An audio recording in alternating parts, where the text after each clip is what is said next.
salli ala Muhammad. Bayangkan sampean, seorang pembesar yang seharusnya mendukung perjuangannya Kanjeng Nabi Hud alaihi salam. Pembesar-pembesar, orang-orang yang kaya yang seharusnya menjadi seorang dermawan,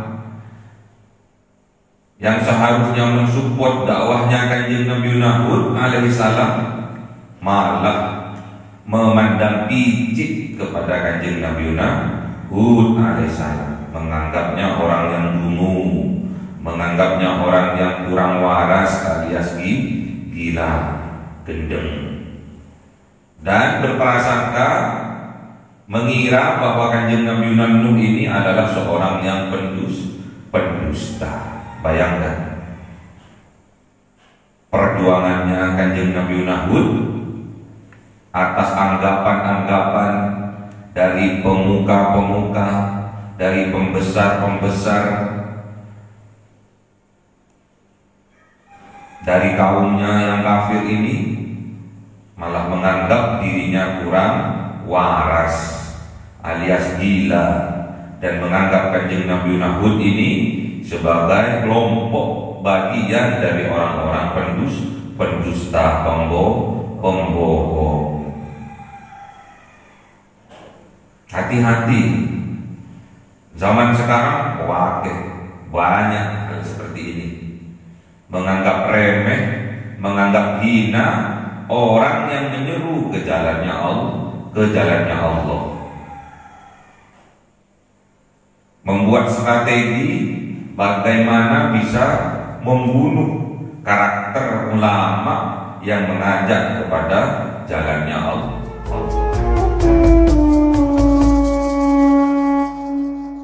Nabi Mustafa Sayyidina Muhammadin sallallahu alaihi wasallam wa ala alihi wa sahbihi wa dzurriyyatihi wa ahli baitihi ridwanullah alaihim ajma'in. Ja'ulillahi lahum wal Fatiha.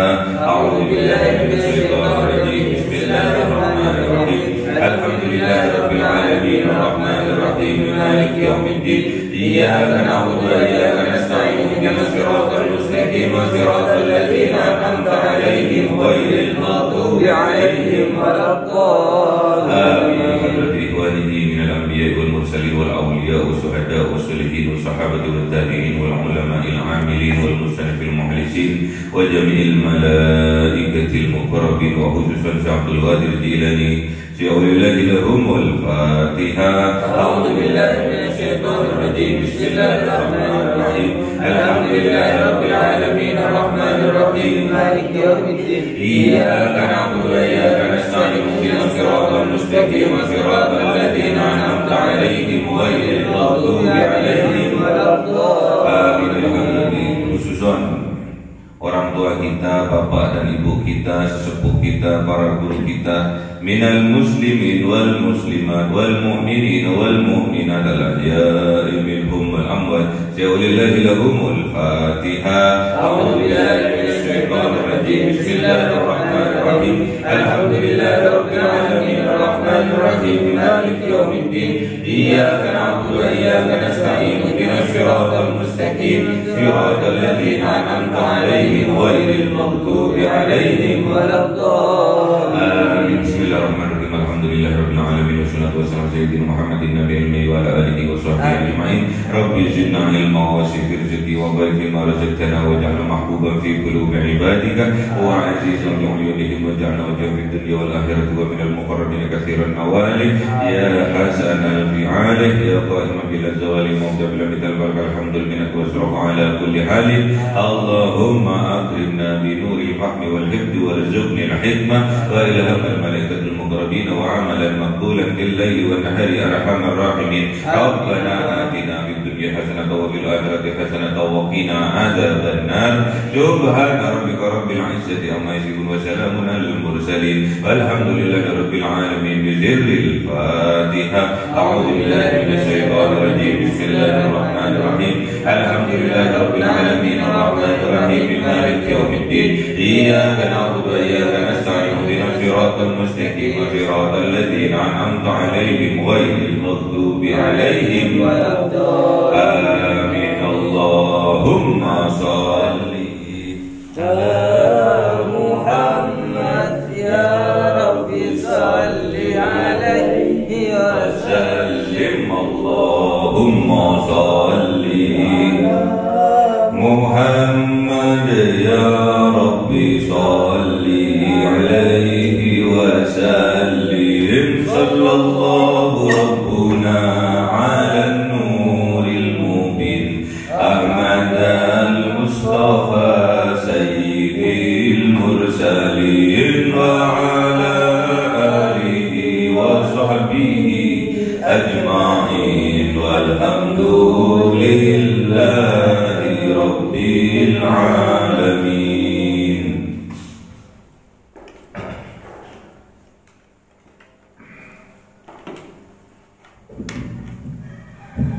Kalamu qadimun la yumalu sama'uhu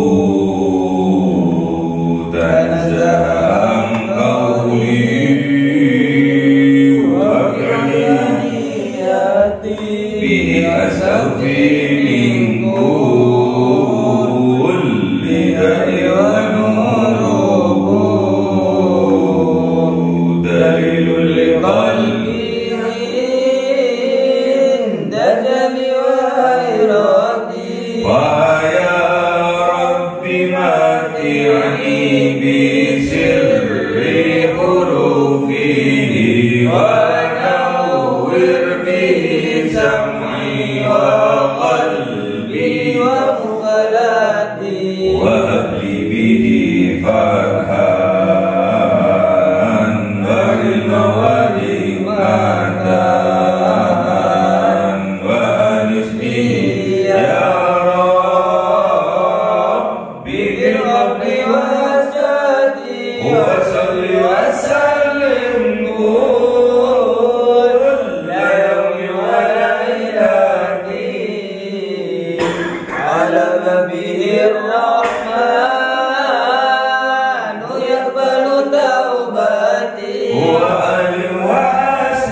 Bismillahirrahmanirrahim. Surah Al-A'raf ayat 65. A'udzu billahi minasyaitonir rajim. Bismillahirrahmanirrahim. Wa ila 'adin akhahum huda qala ya qaumi ibudullaha ma lakum min ilahin ghairuh afala tattaqun. Qala al-mala'u alladhina kafaru min qaumihi inna lanaraka fi safahatin wa inna lanazunnuka minal kadhibin. Shadaqallahul azim. Bismillahirrahmanirrahim.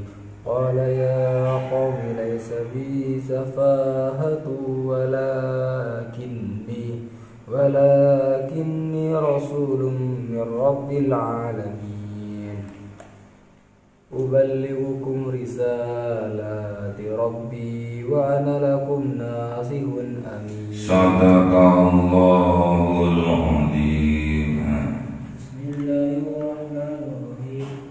Awajibtum an ja'akum dzikrun min rabbikum ala rajulin minkum yunzirakum fadkhulu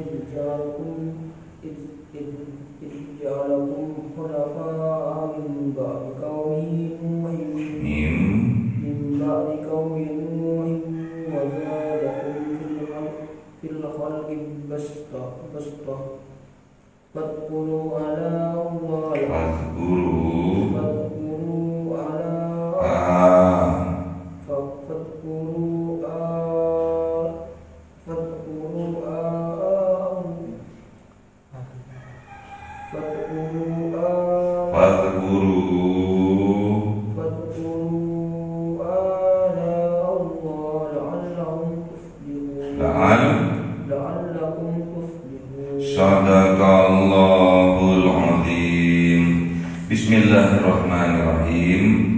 wa ila 'adin,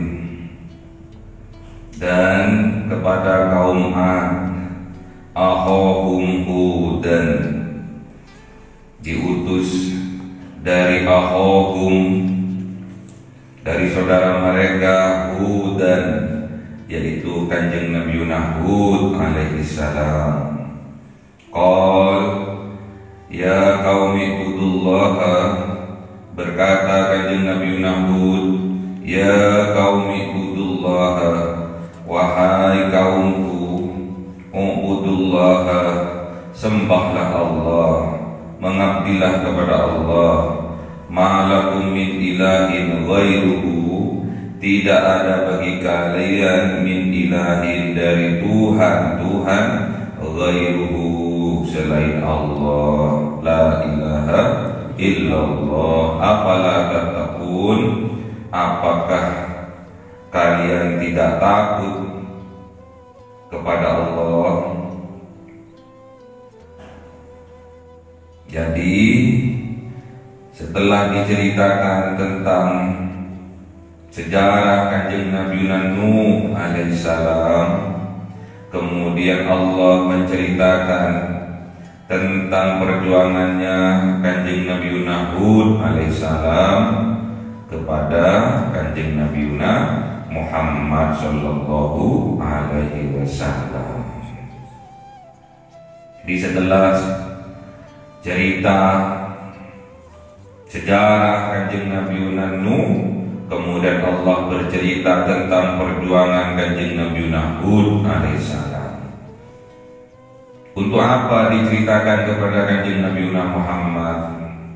Agar Kanjeng Nabi Muhammad tidak patah semangat, agar Kanjeng Nabi Muhammad tidak bersedih hati, agar Kanjeng Nabi Muhammad merasa selalu bersama dengan Allah, tidak ditinggal oleh Allah.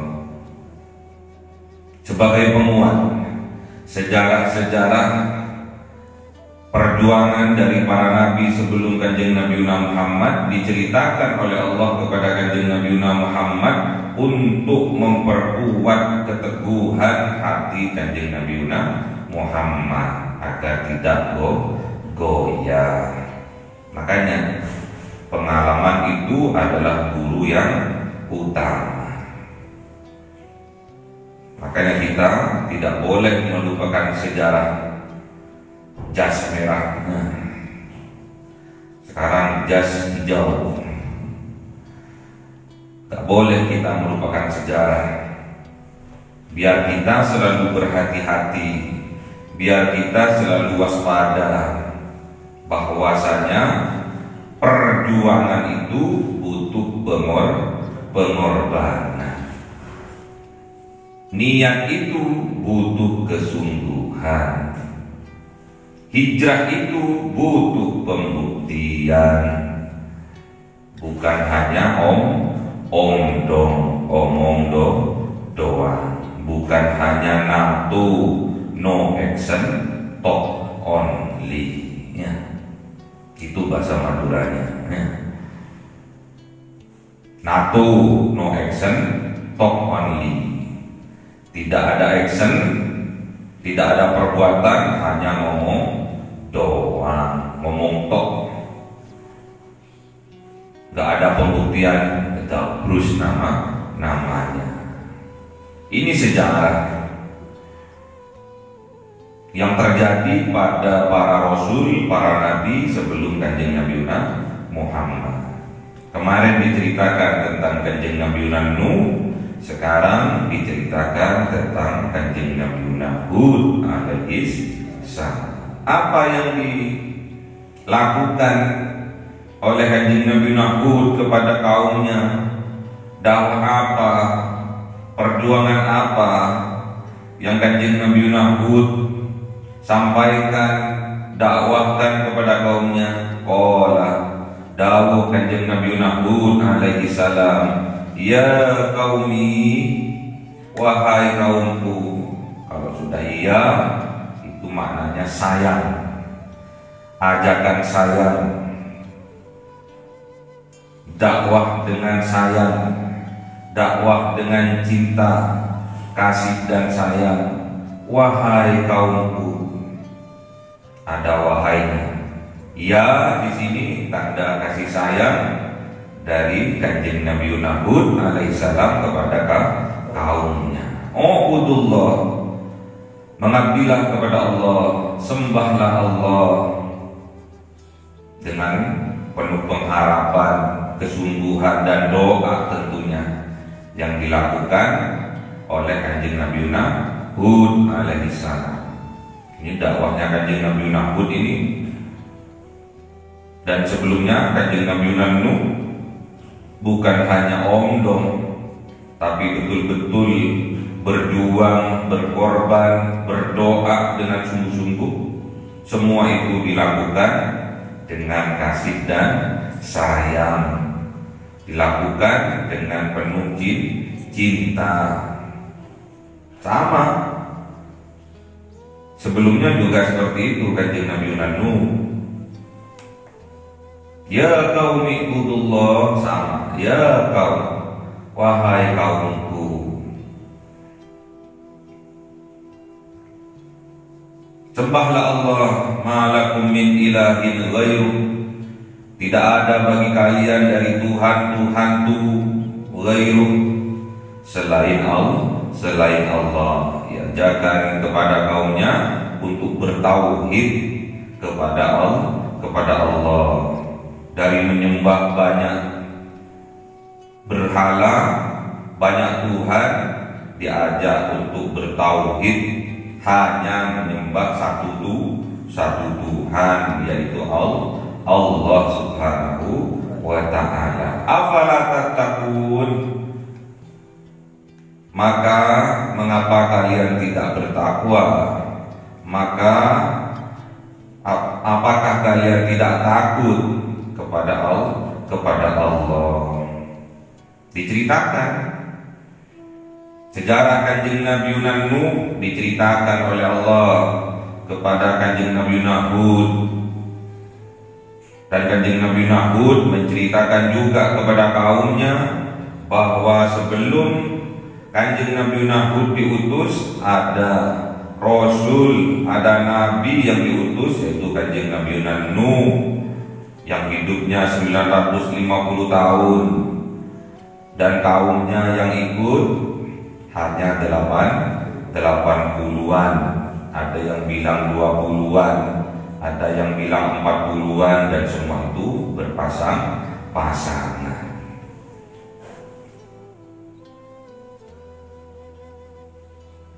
Dan keturunan dari kanjeng Nabi Nuh, yaitu juga termasuk kanjeng Nabi Hud beserta kaumnya. Tentunya kaumnya kanjeng Nabi Nuh yang diselamatkan oleh Allah, tentunya kaum yang beriman.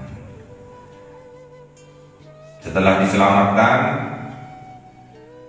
oleh Allah, kaum-kaum yang lain yang ingkar, yang mendustakan ayat-ayatnya Allah, dibinasakan oleh Allah, termasuk istri dari kanjeng Nabi Nuh dan anak dari kanjeng Nabi Nuh alaihissalam juga ditenggelamkan di banjir bandang. Ya. Jadi kalau tidak ikut aturannya Allah, tidak mau kepada syariat-syariatnya Allah, menentang kepada syariat-syariatnya Allah, mendustakan kepada ayat-ayatnya Allah, tentunya oleh Allah akan dibinasakan, akan ditenggelamkan. Makanya minta kepada Allah, kalau di dalam jiwa kita ada jiwa-jiwa kaumnya kanjeng Nabi Nuh yang menentang atas kebenaran ayat-ayatnya Allah, minta kepada Allah untuk ditenggelamkan, ya, untuk dimatikan, ya.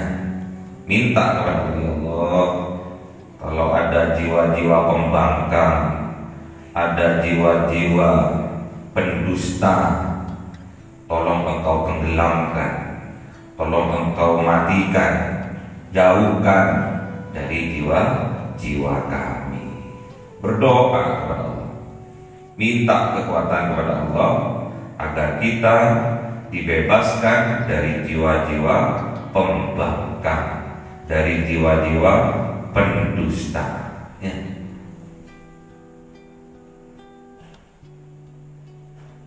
Karena jiwa-jiwa umatnya, kaumnya Kanjeng Nabi Nuh yang pembangkang, yang pendusta, itu ada juga di dalam jiwa kita. Karena kita termasuk keturunannya dari Kanjeng Nabi Nuh. Ternyata setelah beberapa periode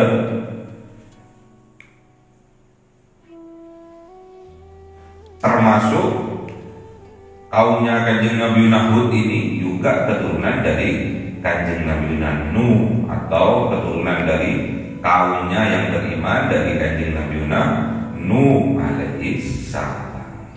Qala al-mala'ul ladzina kafaru min qaumihi, qala berkata al-mala'u, pembesar-pembesar, pemuka-pemuka, alladzina, orang-orang yang kafaru, yang kafir mereka, min qaumihi, dari kaumnya Kanjeng Nabi Hud alaihi salam. Jadi al-mala' ini adalah orang yang kaya raya, yang disegani, yang dimuliakan, pembesar-pembesar yang berpengaruh, omongannya didengar oleh masyarakat, dimuliakan, disegani. Malah al-mala' ini, pembesar-pembesarnya ini malah menjadi penentang kepada Kanjeng Nabi Hud alaihi salam. Sama yang terjadi pada Kanjeng Nabi Nuh sebelumnya, sama. Qala al-mala'u min qaumihi, sama, juga ada malah. Ada pembesar-pembesar yang menjadi penentang. Zaman now juga sama. Banyak orang kaya raya yang masih tertutup mata hatinya. Banyak orang pembesar-pembesar yang masih tertutup mata hatinya memandang ulama-ulamanya Allah dengan pandangan penuh kebijikan, dengan pandangan penuh penghinaan. Karena yang ada di dalam akal mereka, hawa nafsu mereka, adalah kemuliaan dan kesombongan dari kekayaan, dari kepintaran dan keilmuan yang mereka punya. Jadi pembandingnya hanya faktor kekayaan, faktor kepangkatan, faktor kepintaran. Itu yang kadang pembesar-pembesar, orang-orang yang berpengaruh menentang dari ajakan ulamanya Allah zaman now, ya.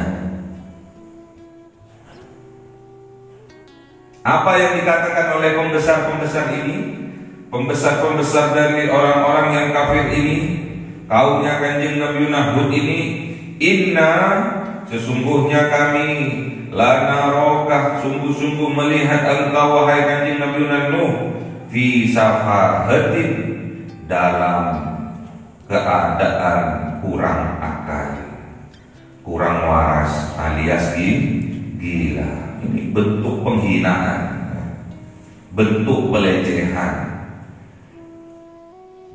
Menganggap Kanjeng Nabi Hud alaihissalam itu kurang waras, alias gila, alias dungu. Wa inna, dan sesungguhnya kami, lanadunnuka, sungguh-sungguh berprasangka kepada engkau, mengira kepada engkau wahai Kanjeng Nabi Nuh, minal kadhibin, termasuk dari orang-orang pendusta. Bayangkan sampean, seorang pembesar yang seharusnya mendukung perjuangannya Kanjeng Nabi Hud alaihissalam, pembesar-pembesar, orang-orang yang kaya yang seharusnya menjadi seorang dermawan, yang seharusnya mensupport dakwahnya Kanjeng Nabi Hud alaihissalam, malah memandang picik kepada Kanjeng Nabi Hud alaihissalam, menganggapnya orang yang dungu, menganggapnya orang yang kurang waras alias gila, gendeng, dan berprasangka mengira bahwa Kanjeng Nabi Nuh ini adalah seorang yang pendusta. Bayangkan perjuangannya Kanjeng Nabi Hud atas anggapan-anggapan dari pemuka-pemuka, dari pembesar-pembesar,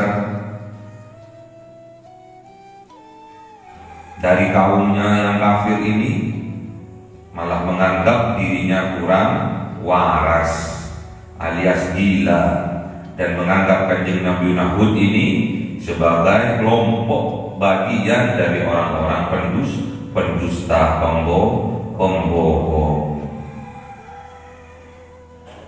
Hati-hati, zaman sekarang banyak hal seperti ini, menganggap remeh, menganggap hina orang yang menyeru ke jalannya Allah,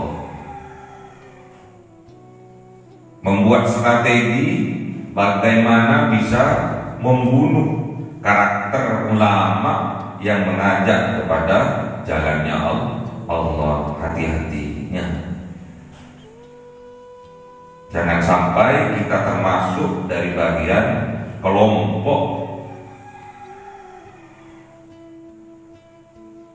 yang memandang picik kepada ulama-ulamanya Allah.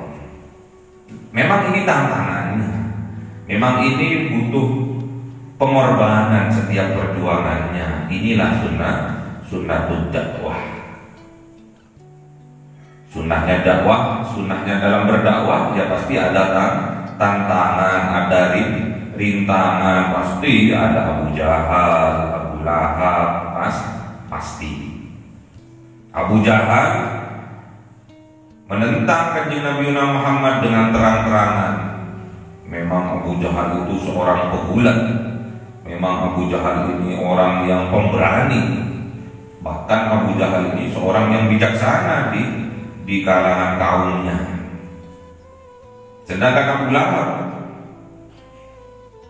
orang yang kaya raya, yang membiayai untuk mencekal, untuk menghambat, untuk membunuh perjuangannya Kanjeng Nabi Muhammad. Pasti ada, setiap zaman pasti ada Abu Jahalnya, pasti ada Abu Lahabnya. Semoga kita tidak termasuk dikategorikan oleh Allah sebagai Abu Jahal dan Abu Lahabnya. Masa nabinya, rasulnya dianggap kurang waras?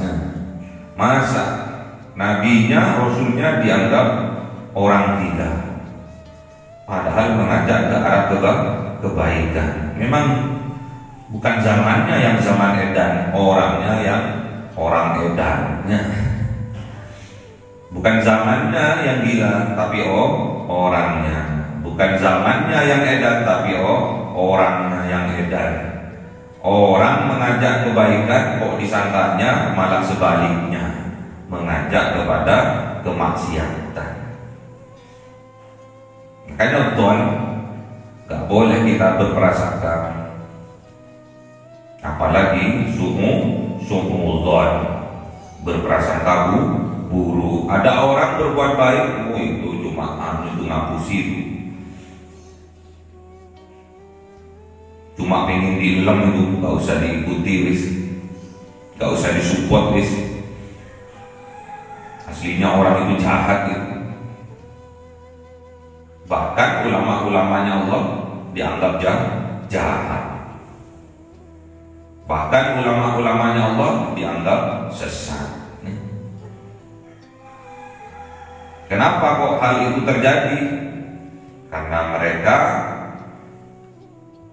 ajakan daripada ulama-ulamanya Allah tidak sesuai dengan akal dan hawa nafsu mereka. Pokoknya kalau nggak sama dengan akal dan hawa nafsunya, udah dianggap ulama sesat, ulama gila, ulama dungu. Menurut mereka seperti itu. Karena pembesar-pembesar ini adalah kelompok dari orang yang kaya raya. Dianggapnya ulama-ulama yang datang berdakwah, mengajak dirinya kepada jalannya Allah, dianggap membutuhkan uang, membutuhkan amplop. Semua kiai seperti itu, membutuhkan amplop, ujung-ujungnya duit, UUD kan, ujung-ujungnya duit. Itu namanya ulama ulama ketunyan. Hati-hati. Ada ulama seperti itu, ada. Tapi jangan disamakan semua. Cuma oknum saja terus mengatasnamakan ulama. Ulama ada. Tapi ulamanya Allah yang mengajak kepada jalannya Allah, pada jalan kebenaran, mengajaknya dengan penuh kasih sayang, mengajaknya dengan penuh cinta,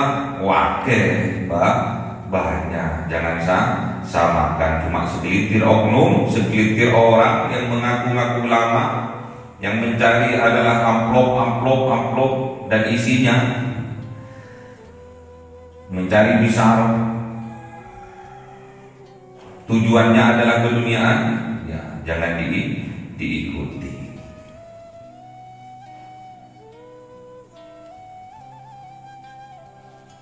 Qala dawuh Kanjeng Nabi Hud alaihissalam, ya qaumi, wahai kaumku, pasti dengan perkataan kasih dan sayang, pasti dengan perkataan penuh cinta, wahai kaumku, ada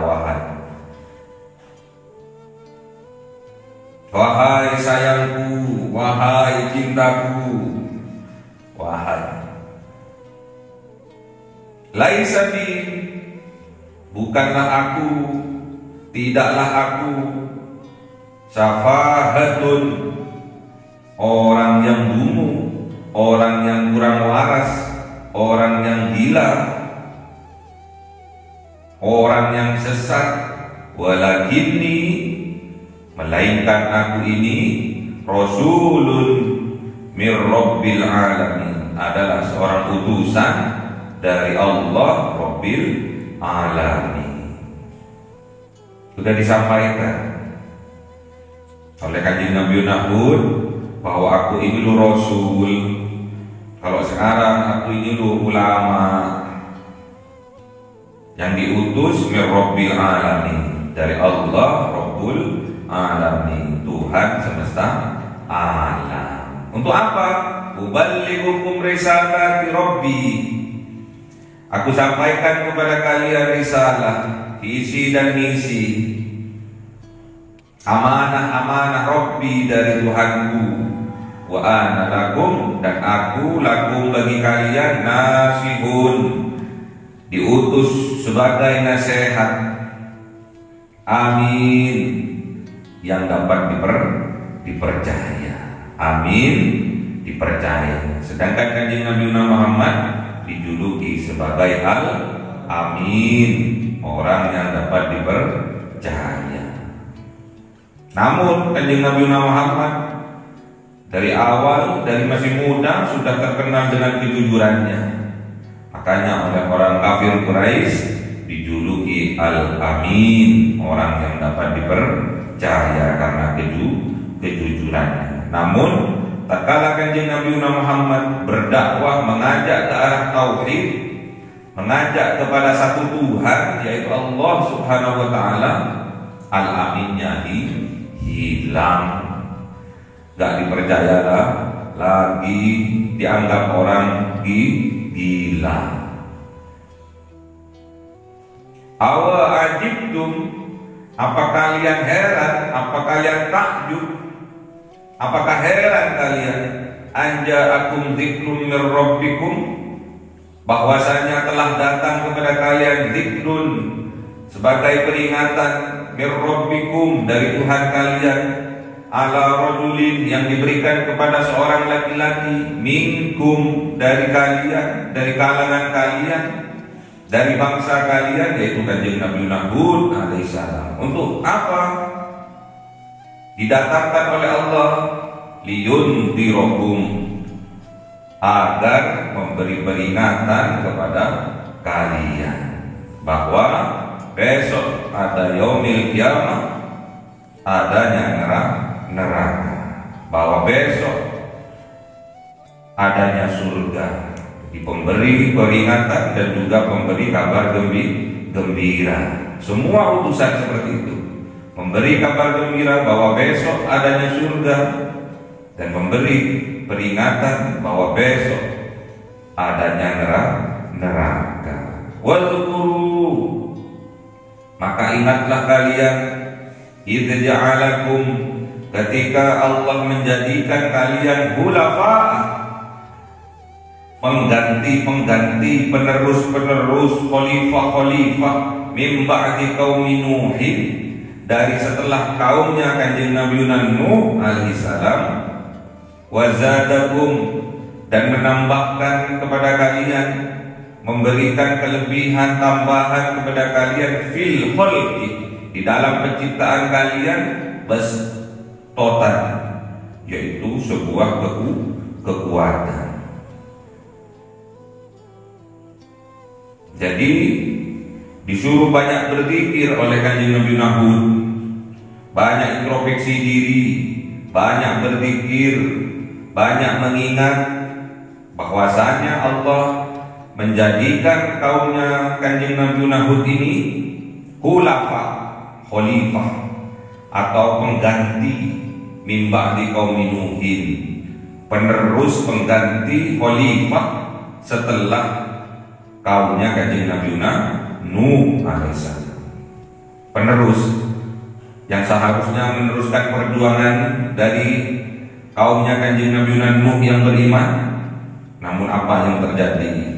Kok malah sebagai penentang? Apa kelebihannya kaumnya Kanjeng Nabi Hud ini, yaitu kaum Ad ini? Wazadakum fil khalqi bastotan, Allah memberi tambahan, Allah memberi kelebihan di dalam penciptaannya, bastotan, yaitu kekuatan. Jadi kan kaum Ad ini, kaumnya Kanjeng Nabi Hud ini, orangnya itu kayak raksasa. Ada yang bilang 6 meter, besar-besar dan kuat-kuat. Pintar dalam mengelola pertanian, kaya raya. Nah ini yang menjadi mereka menutup hatinya dari petunjuk Allah. Fadhkuru, maka ingatlah kalian ala Allah, atas nikmat-nikmat yang diberikan oleh Allah, la'allakum tuflihun, agar kalian menjadi tuflihun, orang yang beruntung. Jadi kalau kita ingin menjadi orang yang beruntung, maka kita selalu mengingat-ingat nikmat-nikmat yang Allah berikan kepada kita. Fadhkuru ala Allah la'allakum tuflihun. Kalau kita ingin dijadikan oleh Allah orang yang beruntung, kita selalu mengingat nikmat-nikmat yang Allah berikan kepada kita. Nikmat sehat, nikmat sempat, nikmat semangat beribadah, nikmat kebahagiaan dalam keluarga, nikmat diberikan anak yang soleh-solehah, terutama nikmat iman dan Islam. Jadi harus syukur nikmat. Kalau kita bersyukur, pasti Allah akan tambahkan kenikmatan-kenikmatan kepada kita. La in syakartum la azidannakum.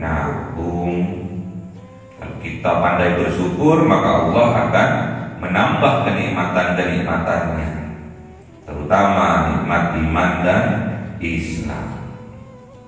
Jadi kaumnya Kanjeng Nabi Nuh ini yang terkenal dengan nama kaum Ad, itu tubuhnya besar-besar seperti raksasa 6 meter, seperti rumahnya.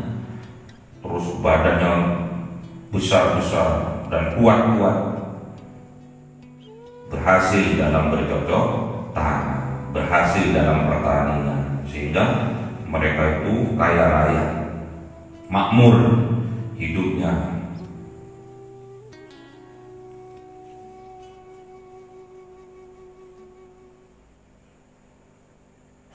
Namun sayangnya mereka kembali kafir, mendustakan ayat-ayatnya Allah, dan kembali menjadi musyrik karena menyembah berhala.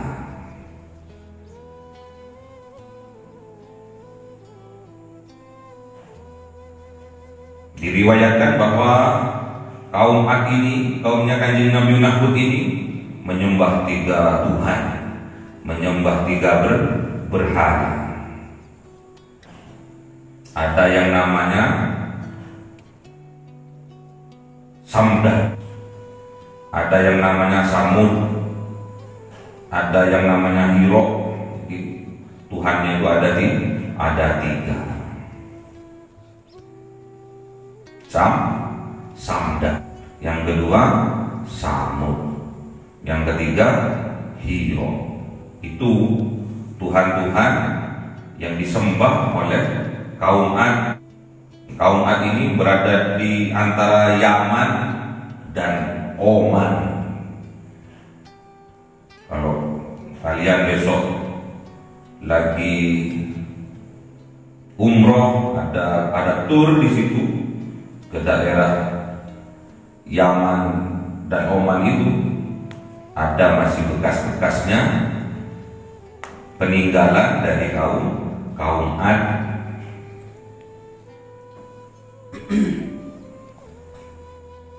Sebagai pembelajaran buat kita bahwa misalnya kita jangan sampai kita menjadi seperti kaum Ad, kaumnya Kanjeng Nabi Hud alaihi salam. Diberi kekuatan, diberi kecerdasan, diberi kekayaan, kemudian mendustakan. Sama seperti sekarang, diberi kesehatan, diberi kesempatan, diberi kekayaan, diberi kemuliaan, diberi kepintaran, malah bukan mensupport dakwahnya para ulama, malah membunuh karakternya para ulama. Naudzubillah. Semoga kita tidak termasuk kaum seperti kaumnya Kanjeng Nabi Nuh, yaitu kaum Ad. Sebagai penentang, sebagai pembunuh karakter, berstrategi untuk membunuh karakternya. Orang yang baik-baik dibunuh karakternya, sehingga dianggap oleh masyarakat orang yang jelek, yang buruk, yang sombong. Dibalik disangka orang yang gila, disangka orang yang dungu, disangka orang yang selalu mengharapkan amplop. Itu hanya oknum. Orang Islam itu, apalagi ulama-ulamanya, harus menjadi teladan bagi umat Kanjeng Nabi Muhammad. Harus berusaha, harus kaya, terutama kaya hatinya. Karena kaya yang sebenarnya adalah kaya hatinya. Laisal ghina angkas ardi walakinnal ghina nafsi. Jadi yang dimaksud dengan orang yang kaya di hadapan Allah bukan yang hanya kaya hartanya, namun juga kaya hatinya. Allahumma arhamna bil Qur'an waj'alhu lana imama wa nura wa huda wa rahmah. Allahumma dzakirna minhu ma nasina wa 'allimna minhu ma jahilna warzuqna tilawatahu ana al-laili wa atrafan nahar waj'alhu lana hujjatan ya rabbal alamin. Cahaya 1000 bulan yang dimasukkan oleh malaikat ke dalam hati seorang hamba pilihan atas perintah Tuhannya, memancar dengan dahsyat penuh cinta, menembus relung-relung jiwa yang gelap penuh nista, berubah menjadi terang penuh kasih sayang. Itulah Lailatul Qadar.